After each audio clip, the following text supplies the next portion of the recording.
Mahkamah Konstitusi menolak gugatan batas usia maksimal calon presiden 70 tahun serta tidak pernah terlibat pelanggaran hak asasi manusia.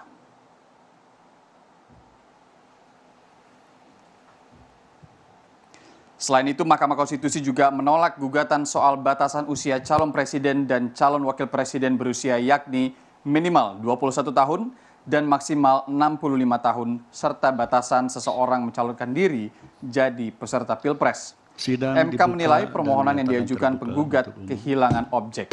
Hakim Konstitusi juga menyebut kedudukan hukum pemohon dan pokok permohonan tidak dipertimbangkan. Dengan ditolaknya gugatan ini, maka pasangan bakal calon presiden Prabowo Subianto dan bakal calon wakil presiden Gibran Rakabuming Raka dapat melenggang mulus dalam pendaftaran Pilpres 2024 mendatang.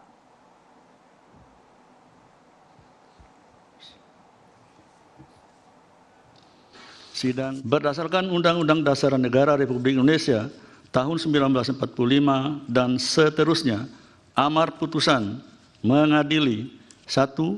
Menyatakan permohonan para pemohon sepanjang pengujian norma pasal 169 huruf Q Undang-Undang 7 2017 tidak dapat diterima.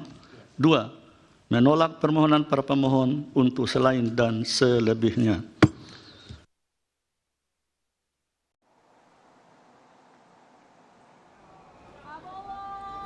Bakal calon presiden Prabowo Subianto menanggapi putusan Mahkamah Konstitusi.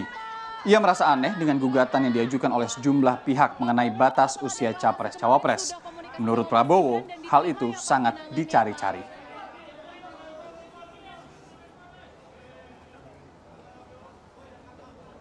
Yang saya merasa aneh ya, kalau begini terlalu muda, kalau begitu terlalu tua. Kumaha, ya kan? Ya kan?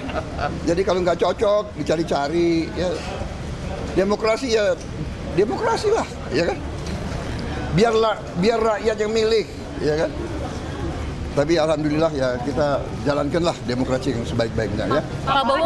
Yang penting rukun, sejuk, damai.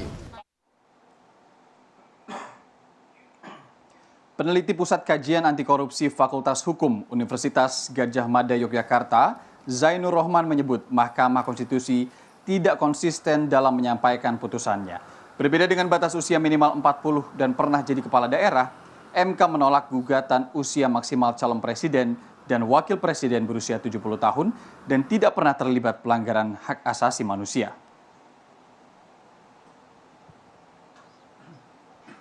Ketika hari ini kita mendengar bahwa Mahkamah Konstitusi menolak gugatan adanya batas maksimal usia, seharusnya hal yang sama juga berlaku untuk batas minimal usia.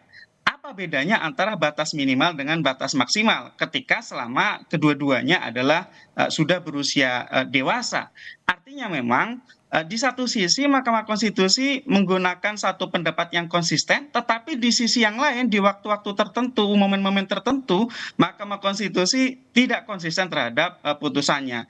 Nah, itu kemudian yang banyak dikritik oleh masyarakat ketika Mahkamah Konstitusi di dalam mengeluarkan putusannya itu tidak ada satu pakem atau satu standar yang jelas yang dipegang teguh untuk memutus perkara siapapun penggugatnya